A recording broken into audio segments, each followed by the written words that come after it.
Hi friends, welcome back to Sakhi. Mahalakshmi నిద్రపోతూ ఉంటుంది. చక్రి మహాలక్ష్మి గది దగ్గరికి వచ్చి మహాలక్ష్మి గారు అని తలుపు తడుతూ ఉంటాడు.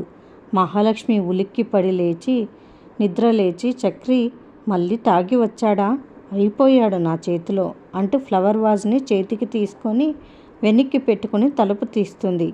ఎదురుంగా చక్రి ఫ్లవర్ బుకేని పట్టుకొని హ్యాపీ బర్త్డే టు యూ అని చెప్తాడు. అది చూసిన మహాలక్ష్మి చాలా సంతోషపడిపోయి ఫ్లవర్ వాజ్ని కింద పడేసి చక్రి ఇచ్చిన బుకేని తీసుకొని థ్యాంక్ యూ అని చెప్తుంది. ఇంకా చక్రి కేక్ కటింగ్ ఏర్పాటు చేస్తాడు. ఇంకా మహాలక్ష్మి బర్త్డేని నలుగురు హ్యాపీగా సెలబ్రేట్ చేస్తారు. మహాలక్ష్మి పెద్దికి, కన్నాకి, చక్రికి, కేశవకి కేక్ ఇస్తుంది కూడా. వీళ్ళు కూడా మహాలక్ష్మికి కేక్ తినిపిస్తారు. ఇంకా ఉదయం కాగానే మహాలక్ష్మికి చక్రి శారీ గిఫ్ట్గా ఇస్తాడు. మహాలక్ష్మి చక్రి ఇచ్చిన శారీని చూసి నాకు చాలా బాగా నచ్చిన కలర్, థ్యాంక్ యూ అని చెప్తుంది.